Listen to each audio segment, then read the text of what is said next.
So you want to read more literary fiction, whether you're a genre reader, an occasional reader, or you're just looking for some killer recs, you've come to the right channel. Hi, I'm Cameron. This is Slaggy Book Club. If you're new here, I talk about literary fiction, a bit of non-fiction, and a bit of whatever else I want. In this video, I'm going to tell you 6 books that I am confident will get you into literary fiction. And if they don't, DM me. We can talk. If you're used to plot-driven stories or you're just like not really that big of a reader, then literary fiction can be a little unexciting. I get it, don't worry. It's not exactly the kind of genre where you're constantly dying to know what's gonna happen next. I often feel like a bit of a snob when I'm talking to someone who's not as deeply entrenched in the book world as I am, and I tell them I read and they ask me what kind of books I like to read and I say literary fiction. It just sounds like a little bit pretentious, like, oh, books of the literary variety? Like, okay, snob. I often will follow that up with like this disclaimer where I'm like, oh, it's just like kind of just like general like stories about people. Put simply, literary fiction is described as stories that are driven more by character, style, and tone than plot. Literary fiction is more of like a category than it is a genre, because literary fictions can contain elements of fantasy, romance, crime, etc., but they're not constrained by the rules and expectations of genre. With genre fiction, you kind of know what you're gonna get. The couple are gonna end up together. The mystery is gonna be solved. With literary fiction, unless maybe if you're like super familiar with the author's writing style, even then, you never really know what you're in store for. However, there is one thing that pretty much all literary fiction has in common. To quote Mark Woodson for Writer's Digest, at the heart of every work of literary fiction is the human experience. Which is why so much of literary fiction does contain trauma and sadness and nostalgia and desperation. And don't get me wrong, there is a lot of light lit fic, and I will be recommending some of it in a second. But a category of books that explores the human condition is bound to confront some of the uglier parts of life. And personally, that's what I love so much about literary fiction. It's humanness and its relatability. So, let's start with something for the romance fans. Me, I am not a fan of the romance genre, that is, but I am impartial to a love story. A little romantic tension, a little longing. That's my shit. I stopped watching The OC when Seth and Summer got back together, because what's the point? I'm Team Jess.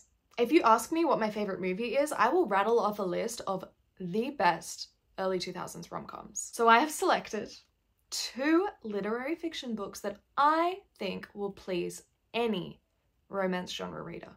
First, Talking at Night by Claire Daverley. This is a beautiful, right person, wrong time love story spanning a number of years for fans of Love, Rosie and One Day. This book is sad, but it's also like the most glorious reminder to love and love fiercely. It follows Will and Rosie, total opposites, who meet as teenagers and are inexplicably drawn to each other. But tragedy strikes and pushes them apart. However, as the years go on, they just can't seem to forget each other. It's one of those stories where you are constantly rooting for them to get their happy ever after, but life just keeps getting in the way. Now, You Made a Fool of Death with Your Beauty by Akwaeke Emezi. Now, this is about as close as literary fiction will get to romance. Some might even argue that this is a romance novel, but do you know how I know it's not? Because I fucking loved it. This is seriously one of the smuttiest books I have ever read. There you go, now you're listening. Now, if you are a seasoned smut veteran, then you might find this to be light work. But you clicked on this video because you want to get into lit fic, right? So I feel like this is kind of the perfect place to start. This book also contains one of the best side characters I have ever read in The Best Friend Joy. Now, a quick summary. Our protagonist, Faye, is finally ready to start enjoying life again after the death of her partner 5 years ago. She is out with Joy and meets a very alluring gentleman in a nightclub who promptly whisks her away to an island paradise for a very quickly steamy love affair. Things heat up pretty fast, but then tensions rise as Faye finds herself drawn to another member of the household. Cue love triangle, cue forbidden romance, cue smut. This is a story about the passionate recklessness that death can inspire by a truly talented author who can honestly do no wrong. Total and complete vibe shift now. Let's get disturbed, let's get grossed out, let's get this is so fucked I cannot stop turning the page. It's Tender as the Flesh by Augustina Bazterrica. If you're a little freak who's looking for something that will, or at least should, affect you emotionally, disturb you, freak you out, maybe even change the way you think, this book is for you. It is deeply dystopian. It has a very strong plot, and it's only just over 200 pages long. So I kind of feel like it's the perfect book. One, if you already know that you love a freaky story, or two, if you're really just wanting to jump in the deep end with something completely left of field. Set in a world where an infectious virus has rendered all animal meat inedible, the government's solution is to legalize the production of human meat. I kind of don't want to say any more than that because I find that concept alone so compelling. But for the narrative-hungry readers out there, I will tell you that it follows Marco, an abattoir employee who finds himself forming a relationship with a particular female specimen. And I'll leave it there. If the dystopian is tempting you, but cannibalism is taking it a step too far, then may I interest you in a little novel by the name of I, Who Have Never Known Men, by one Jacqueline Harpman. I'm pretty sure that this was everybody's favorite book in 2023. It was definitely mine, but it was published in 1995 and translated to English in 2019. Despite that though, it really has been doing the rounds on the book socials for the past year or so, and I honestly do think that it is one of the more obscure literary fictions to hit the mainstream. And what I mean by that is that I saw a lot of people who aren't huge literary fiction readers, even people who aren't really book content creators at all, just regular people, reading and raving about this. Now, it's a speculative fiction that follows 40-odd women who are trapped in a bunker underground, which is guarded by men. They have no sense of time or privacy. They've been down there so many years that they just don't even know how long it's been at this point. Stay with me. One day, an alarm blares and all the guards flee. They just disappear and leave the women to fend for themselves in this cage. And then the youngest of the women, whose presence in the cage has kind of like been questioned from the beginning anyway, ends up being their key to escape. For me, this was a story of hope more than anything else. You know, it begs the question, how do you navigate a world that you know nothing about, and how do you find peace and acceptance of the fact that you will probably never get the answers that you seek? That goes for the reader as well, be warned. This is truly, like, I think a literary masterpiece. This is a modern classic, and it's just like a fascinating exploration of human nature. Now, I know you've heard of Bunny.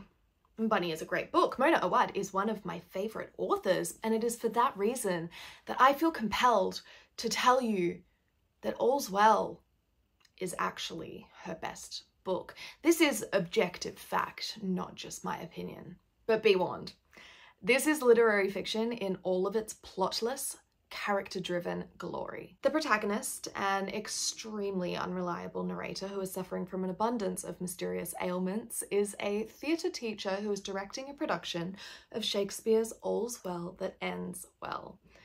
She is also slowly losing her mind, and because she is so loco, we don't really know what's really happening or what's like a dream or a hallucination. Now, I have said this before and I will continue to say it until my dying day. No one writes a woman losing her mind like Mona Awad. There is something so hilarious about the way that she writes her characters that even though you have honestly no fucking idea what's going on most of the time that you're reading this book, it doesn't matter because it is just so entertaining. Now, I personally am not the biggest fan of short story collections, mainly because I am always left wanting, but I have always believed that they are a really good way to get into reading and to find out what kind of stories you like. There's something just a bit low commitment and I think less daunting about reading a short story collection, and there are a lot of really great story collections that are being talked about in the online book community. But I really want to talk to you today about one by a Melbourne author that does not get talked about. Full stop. And that is An Exciting and Vivid Inner Life by Paul Della Rosa. I honestly think that this is one of the most underrated works of Australian fiction. It has flown massively under the radar. I really do not see anybody talking about this book, and it is time that I reminded everyone that this exists. Sometimes all literary fiction is just stories about gross little people doing mundane human shit. And that's what this is. These stories are about capitalism, connectivity, and ambition, and they're deeply human, and they're pretty easy reads, but they're also totally moving and literary fiction epitomized. Now, while we are on the topic of short story collections, I do want to throw in an honorable mention to Ottessa Moshfegh's Homesick for Another World. I would be remiss to make a video telling you what books will get you into literary fiction and not mention the author that did it for me. Picking up My Year of Rest and Relaxation in a bookstore rocked my world, changed my life, blew my mind. But I'm not here to sell you on that book. I'm here to tell you to read Ottessa's short story collection. I think that Ottessa is really kind of like a figurehead when it comes to the literary fiction category. You probably have heard of her, and I really think that this is such a great low commitment way to get a taste for her writing style and the kinds of freaky characters that she writes without having to commit to a whole weird book. Okay, that's all. There are so many more wonderful, entertaining works of literary fiction that I could recommend to get you into the genre, but I am going to leave it here for now. I think that this is a pretty great list of books. And can I also say, borrow them from your library. You know, don't spend money on trying out a new type of book that you're not sure if you'll like yet. If you don't have to, borrow it. It's take the pressure off yourself, you know.